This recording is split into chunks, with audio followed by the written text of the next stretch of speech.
When you 100% absolutely have to get to that flare across the river and you don't have time to muck around. That's right, fam. Leaping rivers, climbing mountains, nothing will stand between us. Well, hello there, humans, hippies, earthlings, whoever you are, wherever you are, whatever you're doing, and if you're lucky enough indeed to be doing it too, I'm Bushka. Welcome back to channel today. Live in Technicolor, we're going to be having a look at an FPP classic I had on the boot camp hot drop circuit. Yesterday I was trying to do a Facebook live stream and no one watched, so I figure I can use the content somehow. There's a bloke down here. I've got an S12K. G'day, buddy. How you going? Meet S12K. Thanks very much. That's not going to help pandas with their extinction level threat. I am loving FPP this season, and I'm giving myself the season off from grinding. I got sick last year of grinding the TPP. I got to Ace and TPP pretty solidly.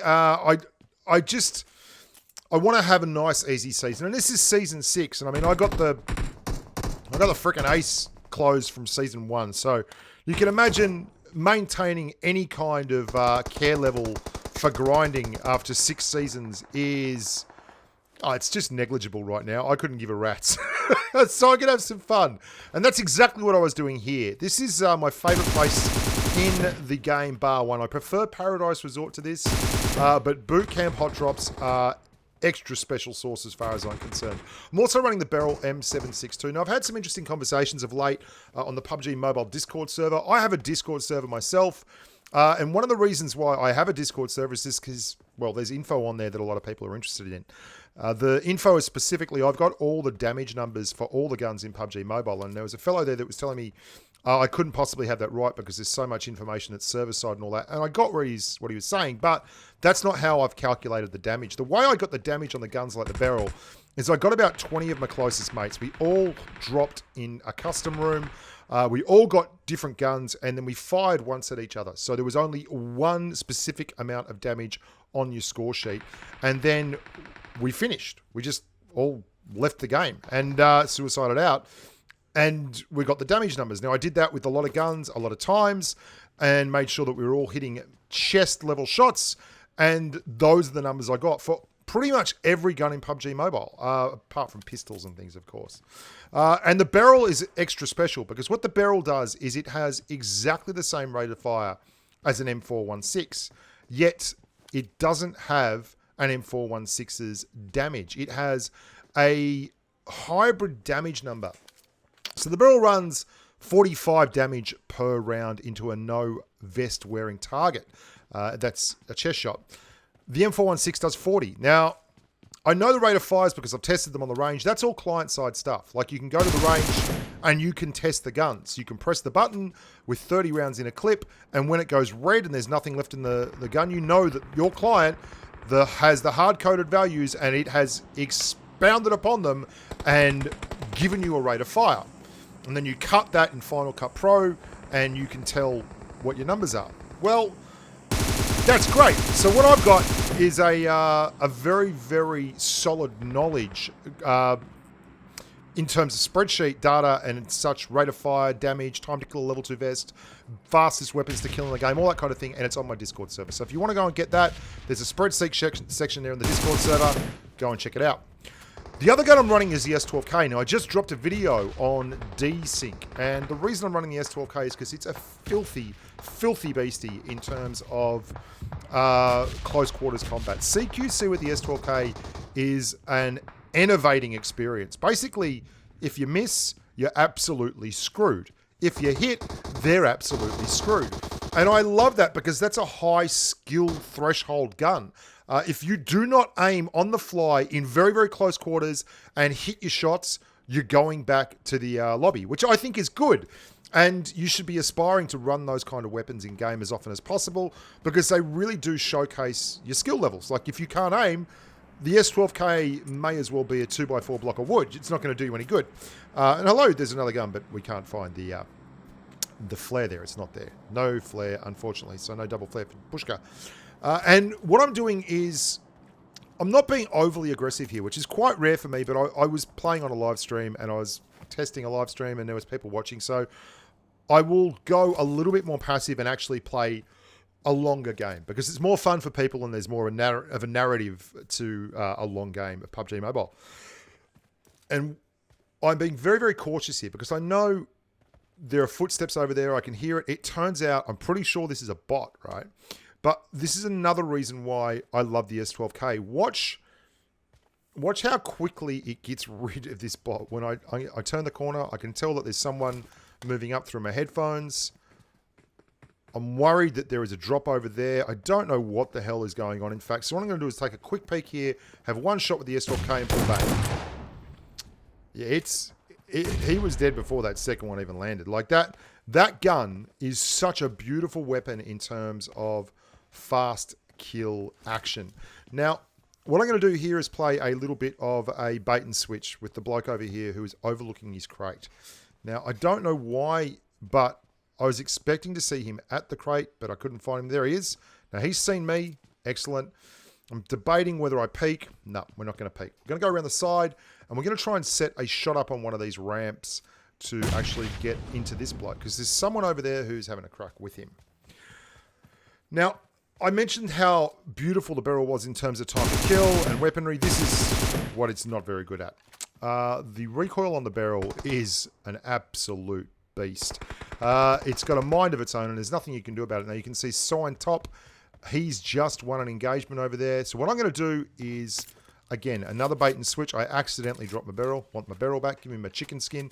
And I'm going to roll up here on his, well, I guess this is his northern flank, and change the angle again so that I give myself a very, very nice side shot into our amigo here. Here we go. Now, he is up here. I know where he was last time. I feel like he's jumped out. He has. He's moved up. And we get him. That's him. Soin and Tap. I saw that guy just cleared here. So, happy days. That's my man overlooking the crate. 5 kills, 41 left alive. And we're looking pretty solid. It's been a solid game so far. It's about time to ditch the S12K, though. We've been through boot camp. We've pretty much controlled all the CQC action for the opening engagements, and we're looking very strong. So it's time to get some kind of secondary weapon that is going to give us the ability to fight at the mid-range. Like you saw when I was barning into that bloke. Oh, hang on. Maybe not time yet. Thinking. Turns out that it's not time to finish with the S12K. There's still a bot to be killed. Handed to clear bots. The big problem I have with taking the S12K later and deeper into the game as a primary weapon is that it is so limited in terms of the engagement that it can deal with. And it's very, very hard to find other shotgun shells from targets that you clear out in the jungle. Everyone's got an M416 or a barrel or a QBZ or an AKM. There's not a lot of people running around with shotgun shells. So you can clear people towards final circle, and it might take you quite a few rounds, and then suddenly no one's dropping anything else that you can pick up as an ammo type, and you might end up with a gun that's not really useful as you progress, even as a secondary weapon. So I'm going to go out here, and I'm looking for, a Kar 98 or a QBZ, and I'm thinking, you can see me thinking about it there. I'm just like, oh, do I want to take it yet? Is it time? Has the S12K fulfilled its responsibilities? I'm so close. I just can't commit. Look at me. Yeah, I'm not done yet. I tell you what I'm going to do. I'm going to put up my flare gun and see if I can maybe get a hold of an AWM. That's what I'm after. Oh, hang on. Well, I'm quite a big fan of the Mark 14. 100% I will take that. That is all the goodness as far as I'm concerned. I'm a massive Mark 14 fan. If you haven't watched the channel for any length of time, you wouldn't know this, but I've been touting this gun for such a long time. And for the longest time, especially when the game began, I would be stumbling across crates with full Mark 14 love in them. Like you could get into a crate and there'd be a Mark 14 there every time. No one would pick it up. And there's me, I've gone, right, well, I got a Mark 14, that's excellent. That can cover off on the close and mid-range because it is an amazing, the Mark 14's base damage is 70. 70. Sorry, not 70.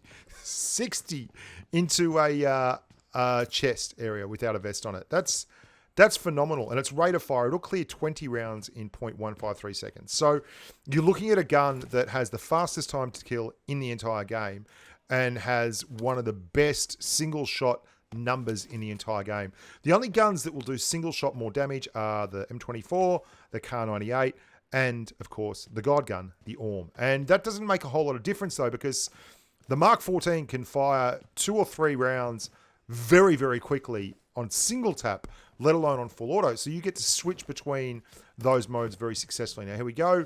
We move over here. We're looking to switch it up for an AWM, the Kar98. Lo and behold, we do. And we get a Bushwookie suit. So happy days.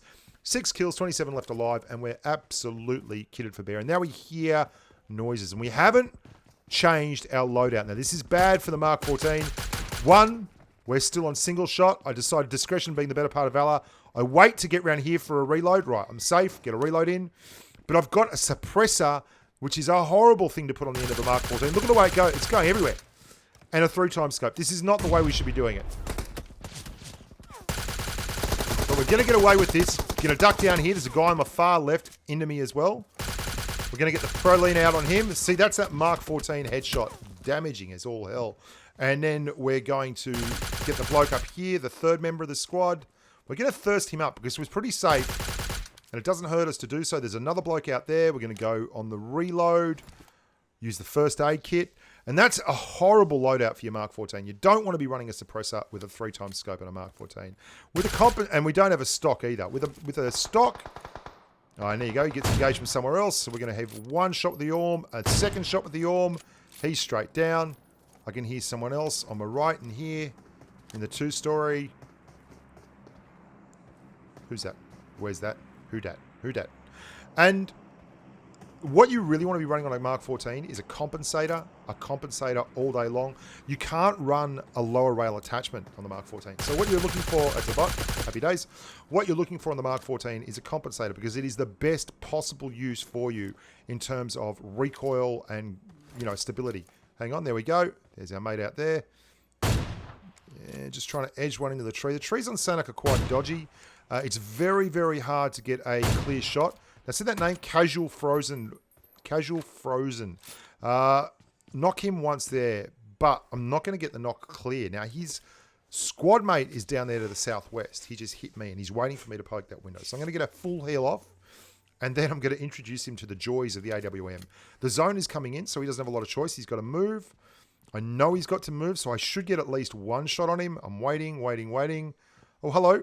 There we go. Just take a nice bit of time. Headshot. And that's Casual Saving 9.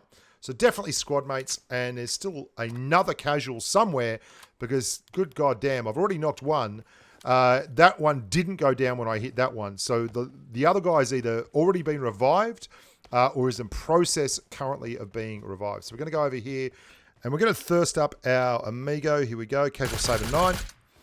And the only regret I have here is my loadout is godlike right now. Level 3 vest, level 3 helmet, but I don't have a compensator and I don't have a cheek pad. And I was saying on the stream, if only I could find a compensator and a cheek pad. I literally just said it.